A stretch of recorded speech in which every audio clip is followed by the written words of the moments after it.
بچے کے کان میں اذان کس طرح دیں؟ اگر فجر کی انہوں نے اذان دے تو کیا بچے کے کان میں اذان ایسے دیں کہ اس کو پہلے جو ہے نا رائٹ کان اس میں اذان دیں، یہ والا رائٹ کان میں اذان دیں قبلے کی طرف، آپ کا رخ قبلے کی طرف ہو، پھر اس کو گھما کے لیفٹ میں اقامت کہہ دیں، بس یہی ہے۔ بہت چیخ کے اذان نہ دیں جیسے مسجدوں میں ہوتی ہیں، اذان ایک سوراخ سے نکل کے دوسرے سوراخ سے نکل جائے گی، آرام سے اذان دیں۔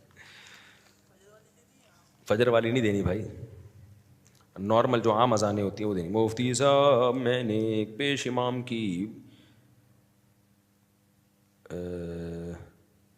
پڑھ کے بتا دیں کیا لکھا ہوا، اتنا لمبا ہے، خلاصہ بتا دینا۔ میرا نام محمد رمضان ہے، ہمارے گاؤں میں 3 مسجدیں اور تینوں اہل حدیثوں کی، میں نماز پڑھنے جاتا ہوں، بہت شرارتیں کرتے ہیں، میں ناف کے نیچے ہاتھ باندھتا ہوں، وہ اٹھا کر سینے پر ہاتھ رکھ دیتے ہیں۔ دیکھو سارے اہل حدیث ایسے شرارتی نہیں ہوتے، ان میں بھی قسمیں ہوتی ہیں۔ آپ کو کوئی شرارتی اہل حدیث ملے جو جب آپ یہاں ہاتھ باندھے تو ہاتھ اٹھا کے یہاں رکھ دیتے ہیں، تو ایسے شرارتیوں کو ایک جواب دیا کریں کہ سینے پر ہاتھ باندھنے کی کوئی بھی صحیح حدیث بولو نہیں ہے۔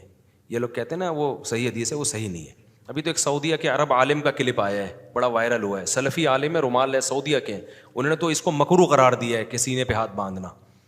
تو ہم لوگ جب یہ بات کرتے ہیں تو یہ کہتے ہیں دیوبندی مقلد۔ اب وہ سعودی عالم کا یہ کلپ وائرل ہوا ہے، تبھی آپ نے سعودیہ میں جتنے بھی ائمہ حرمین کے ہو گئے کسی کو بھی سینے پہ ہاتھ باندھا ہوا نہیں دیکھا ہوگا۔ آپ جتنی ویڈیوز دیکھ لیں ائمہ حرمین کی اور مسجد نبوی کے امام کی یا سعودیہ کے عام جو بڑے علماء ہیں وہاں، وہ سب نے ناف پہ یا ناف سے تھوڑا سا اوپر باندھے ہوئے ہوتے ہیں۔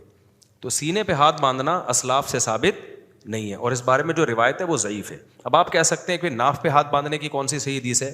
اس بارے میں حقیقت یہ ہے کہ ہاتھ باندھنا تو حدیث سے ثابت ہے، صحیح حدیث سے، دائیں ہاتھ بائیں ہاتھ پہ رکھنا بھی ثابت ہے، اس کی کیفیت کیا ہوگی اس بارے میں 100% مستند دلیل کسی کے پاس بھی نہیں ہے۔ اس لیے فقہا میں اس میں کیا ہوا ہے اختلاف۔ اگر بالکل بے غبار روایت ہوتی تو یہ چاروں اماموں میں اختلاف نہ ہوتا۔ تو اس لیے ایسے موقع پہ یہی ہے کہ آپ کو جو طریقہ اسلاف سے آپ کے پاس پہنچا آپ اس کو فالو کریں، کوئی دوسرے کو فالو کر رہے تو اس کو آپ برا نہ کہیں۔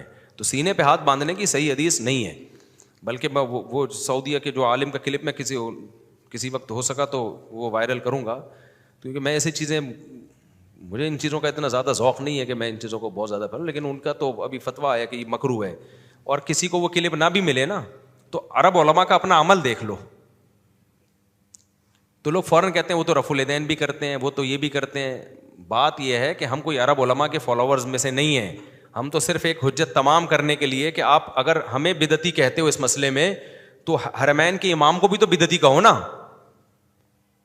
ان کو آپ کچھ نہیں کہتے، حالانکہ ان کی تو ویڈیوز اب نیٹ پہ جا کے دیکھ لیں، کسی بھی حرم کے امام نے یہاں ہاتھ نہیں باندھے ہوئے ہوتے۔ تو اس لیے یہ شدت اب اگر آپ یہاں کر رہے ہو تو سعودی عرب میں بھی جا کے کرو، وہاں نہیں کرتے یہاں آ کے کرتے ہو تو یہ خیانت کی بات ہے۔ اچھا بھائی، باقی نماز پڑھا کریں جا کے، چاہے اہل حدیث ہو چاہے غیر اہل حدیث ہو، نماز تو پڑھنی ہے نا جا کے۔